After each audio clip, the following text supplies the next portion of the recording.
Hi, I'm Dave Engelbretson. Leroy Hyatt and I would like to welcome you to another edition of Fly Tying, the Angler's Art. And as we often do today, Leroy, we've got a real mixed bag for the viewers. We're going to start out with a special version of the pheasant tail nymph. This one's called the Flashback Pheasant tail nymph. And it definitely flashes. And it flashes. And then we're going to do the little brown trout streamer. And then a brand new fly to everybody, one I came up with myself called the beacon ant. So tell us about the flashback nymph. The pheasant tail flashback nymph. We'll use the standard old Chinese pheasant tail for the tail, the body, and the legs. It'll have a peacock curl for the thorax, and then when we get the flashback, there's a pearl flashaboo. I'll use copper wire for a ribbing and a standard 6/0 black tying thread.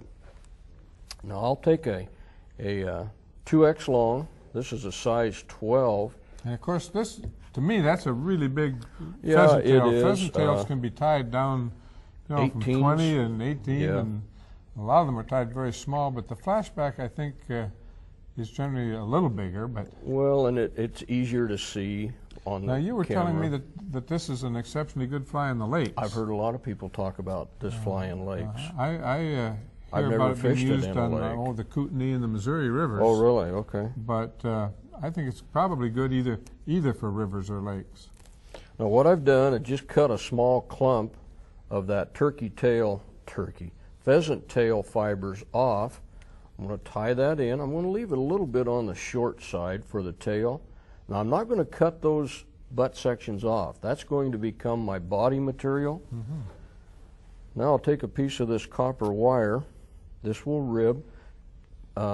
Pheasant tail is really not a real durable material, and this will definitely help the durability of this fly.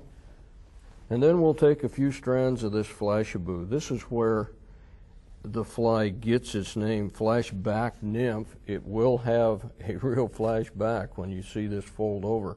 And I've seen those tied with various colors too. For like the I've flash, seen it you with mean? Yeah. Oh, I've with seen it with the blue flashback, for example. Now I'll go ahead and get my tying thread out of the way, back up to the thorax area. And then I'm going to just start wrapping this pheasant tail. And again, I'm going to take one wrap behind this material so that that rib and all doesn't come off the back. Oh, static is really hard today on that flashaboo. Now I'll wind this body material forward. Lost one strand. I'm going to have to go back and clip it off.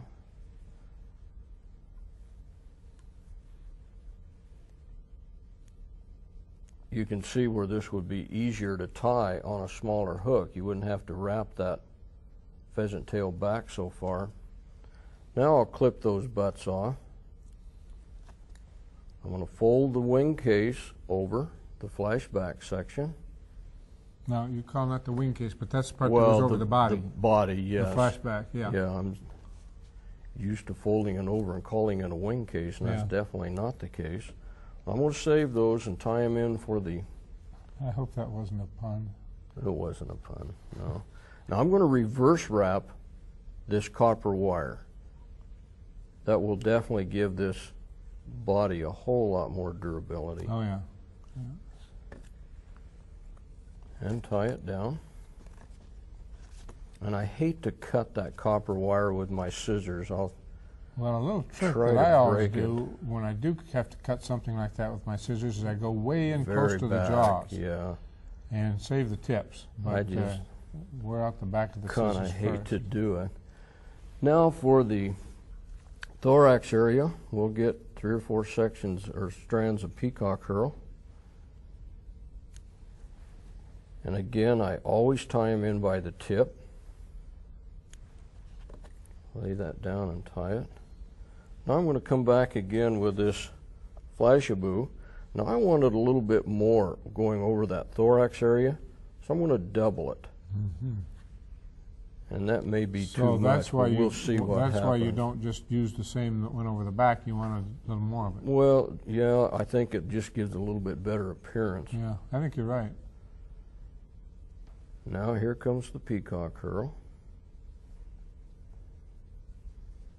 Need a little sponge with some water on it here to keep all that out of the way. I'm going to go ahead and wrap this around my tying thread, make a little rope of it like we do. You know, that's a good comment you made about having a little sponge there with water on it. Mm-hmm.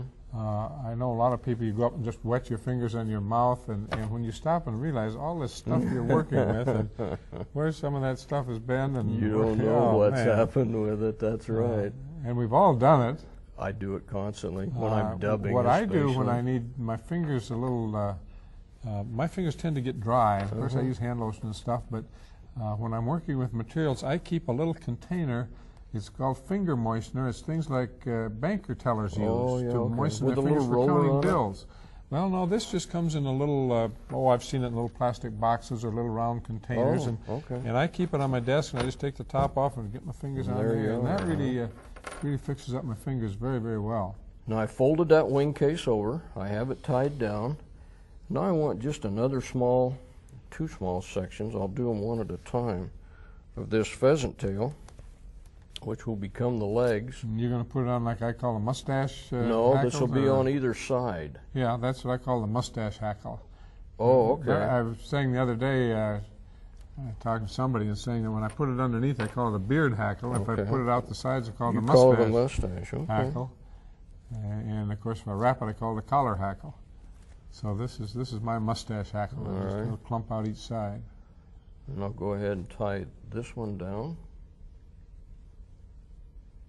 And I didn't get the right length, but that's no problem because all you have to do is pull on it then. I'll wrap back over. Then I'll go ahead and clip these off.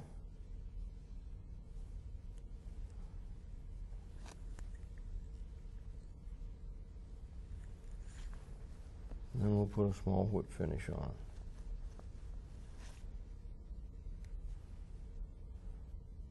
And there's a flashback pheasant tail nymph.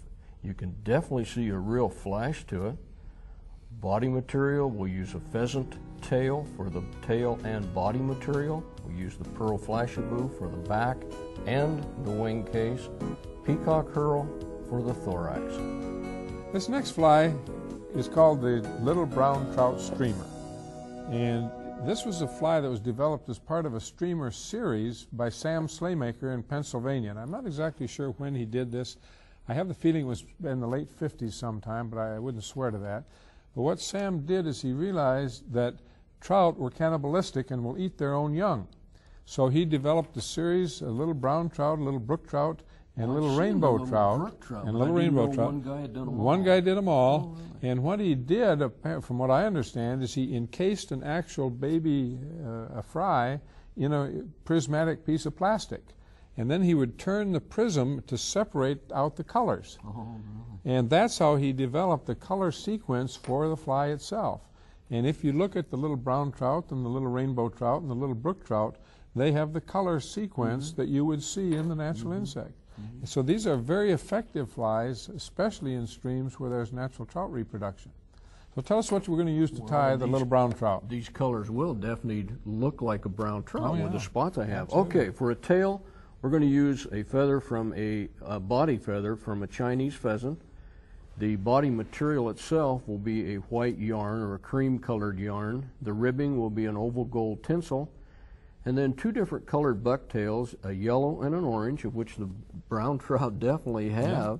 We'll use a natural gray squirrel, a red fox squirrel, and jungle cock for the cheeks. Now that's a very optional state. A lot of people don't have the jungle cock, and then a standard 6/0 black thread. Might say about the jungle cock, that of course is to represent the eye of the fish, which is quite prominent. Yes. But without jungle cock, you can use a number of different substitutes and make your own. The pheasant church feathers. Church feathers from a pheasant, and you can even put a little drop of lacquer on for the color.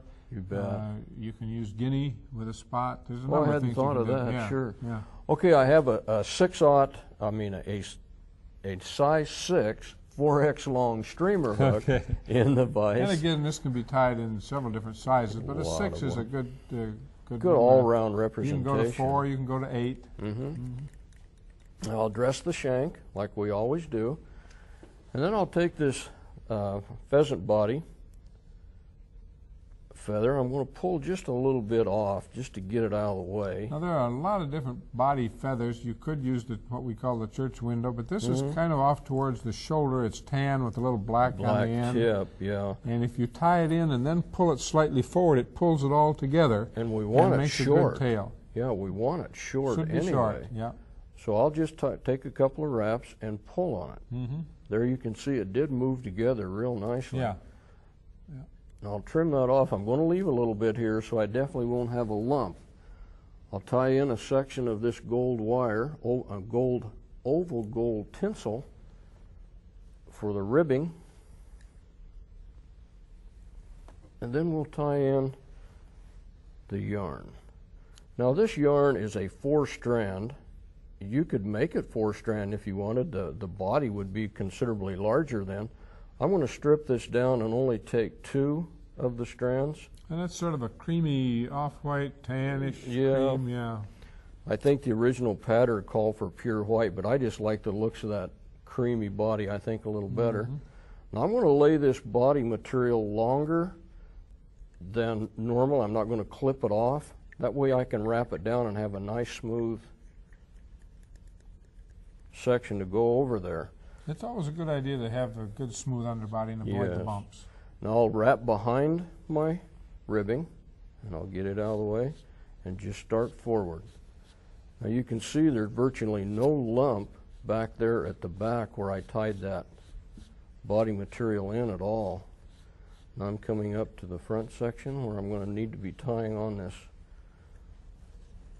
several layers of wing material. Then we'll tie a small section of orange bucktail.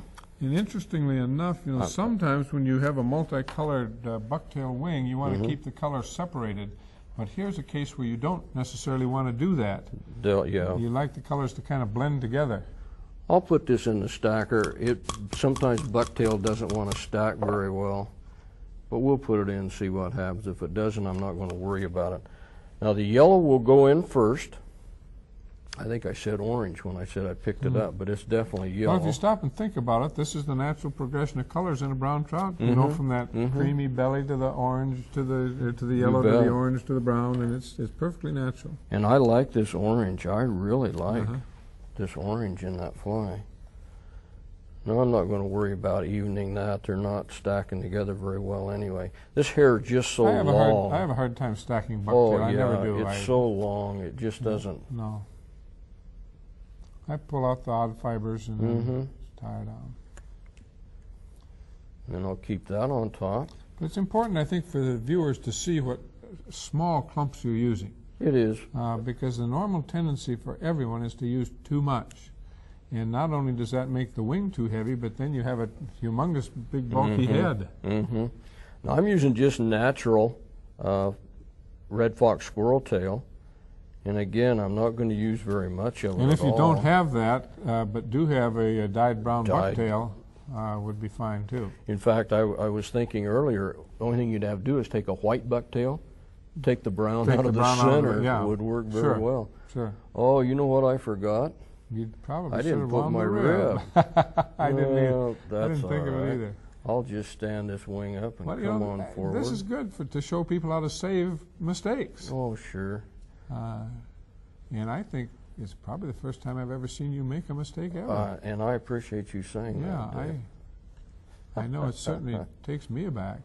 Well, there it is. Now that'll work out. Yeah, see how nicely that you saved that fly? Didn't come out bad at all. Didn't have a problem Then at all. I'll lay this brown on top. But don't try that at home. Do it right the first time. Do it right, yeah. It makes it a whole lot simpler. Saves you a lot of grief from your tying partner. That's for sure. Now I'm going to take a little bit of rubber-based cement and put on those sections. It will really help bind everything together. I'll just force it into those butts on all 3 of those colors. And of course, if you haven't made any of that rubber-based cement or don't have any available, just use head cement. That would work. Sure. Now I'll get the jungle cock. Now, one thing I didn't know till, just a very few years ago, these are not called feathers. They're called nails. They're called nails, and I had no idea what people were talking about when they talk about jungle cock nails. I could not understand. I'm not sure, but I think it probably comes from fingernails. If That you could look be. at it, it really looks like a fingernail. I never thought about it before right now, but off the top of my head, it sure sounds good to me. Yeah, whatever. All right, I'll strip a little bit of that off. I'm going to lay it in on the side opposite me. Now the trick, and I suppose you'll do this, is once you make a couple of turns, then pull it slightly forward, and that lays it down flat. So you don't have it projecting out to the side. You just make a couple of turns, pull it slightly forward to the length you want, and that lays it right down and flat against the wing. I'll lay one on my side. And again, a couple of quick wraps. Now, you know, sometimes people have jungle cock nails that are split. Right on the hide, they're split. And you can save those if you pull the feather out, and before you use it, take either head cement or the rubber base cement and put a drop on each side and just stroke it through with your finger. Sure. And you just glue that together, and what is basically a very poor quality cape can all of a sudden yield lots of very good feathers. Sometimes they'll be split once, sometimes there'll be 3 or 4, and you can glue them right together. I've never seen them split out often. Oh yeah, yeah, really. Yeah, I've got some that are very bad, but you can save them. And I'll put a whip finish on here.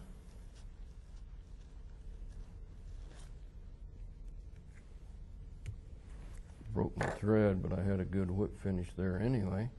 And then I'll put a little head cement on it. I really like to head cement. Well, I head cement all my flies, but I like to head cement, especially the streamers. It gives that real nice, shiny. Well, I oftentimes will let it dry and then put another coat on. Second coat, yes, I do too. I've got a thing, I just hang them up on a strip of balsa wood on a shelf and then do that. Well, that ought to complete that head cement. There's a little brown trout streamer. We use a tail of a pheasant body feather. The rib is gold oval tinsel. Body is a cream yarn.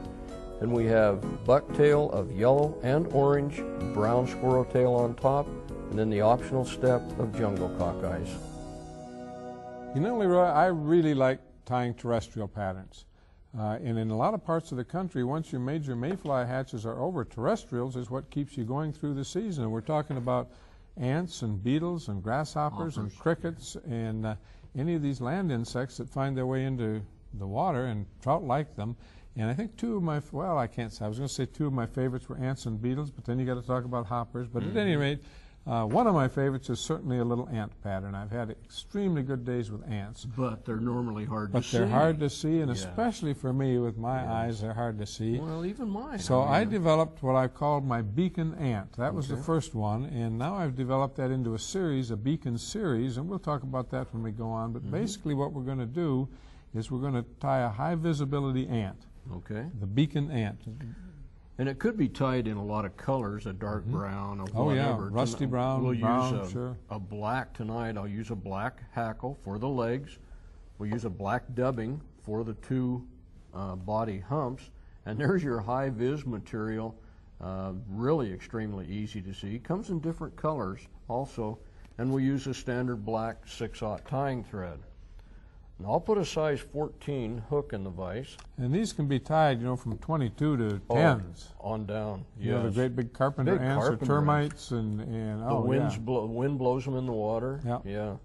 Now I'll dress just the front third of this hook shank right now. Mentally, you want to divide the hook shank into thirds. The front third is for the front hump of the ant, the back third is for the rear hump, and the middle third is to be kept open for the turns of hackle. Now I'll I'll clip a section of this high vis. Clip a clump. Now you can use any high visibility material. You can use poly yarn, you can use almost anything. I used a loose material like dubbing. It was called high vis, or no, it was called vis float. This stuff is the same material as vis float, but it's put on a cord. It's called body fur. And apparently they wrap saltwater flies out of it and wrap that for the body. Wrap the whole thing. But when I saw it, I saw it's a whole string of little posts. It's a lifetime supply of posts. It comes in a variety of fluorescent colors, and some people like white. I don't like white because of all the flecks of foam on the river. for me, by far the easiest color to see is fluorescent chartreuse. Now, a lot of people also, they can see the orange better. See the orange. Yeah. I would say experiment with orange and chartreuse and see which one works best. And you know, light conditions vary that so much. That's true. Wherever the sun is. But by All and right. large, the green works best for me. I have the post on, and now I'm going to start wrapping this front ball, and I'm just going around and around the post. You want to keep that dubbing sparse on the Yes. thread so you've got it control and make a nice tight body. Yes. That's so critical, and we keep saying it over and over because it is critical. Now there's my front third, all dubbed off nice. And leave the post long for now. We'll yeah, clip it we'll later. trim it later when I get the hackle on. Of course, it doesn't matter. It could be trimmed now, too. It isn't critical at this point. And now I'll put a little more dubbing on for that rear third or the rear hump. And this does divide this ant out real well. When you do divide it off in sections, I guess is what I'm trying to Well, say. it's just a concept mentally looking at thirds. And I came up with that to solve the problem for people that tend to put the two humps so close together that by the time you wrap hackle in, you've lost the segmented effect of the ant body. I'm going to put just a little bit more in there.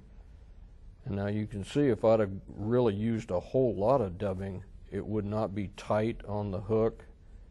It just won't bind itself you can't down. control the shape. No. You can't taper those humps because the humps are larger in the middle and tapered at either side like a real ant. And now I'm to that front section, or the center section. I'll take a hackle, a dry fly quality hackle, tie it in place, and I'm going to keep that right in the center of the center third. And 2 or 3 wraps is really all you need. 3 is plenty. Yeah, you don't. I often use 2, but 3 is fine. And I might say you can also change this to a flying ant by putting a couple of little dun hackle point wings in there. Oh, sure. You bet. Then I'm going to whip finish behind that front post, which makes it come out real easy. That way I've already filled the gap of the eye when I put the front one on. And now I'm going to trim this wing post. You can trim it. You may have to experiment with lengths that you want to trim it. You can then always I'll just shorten push it. Down. Oh, sure. Tie it, and if you can see it, trim it down a little bit.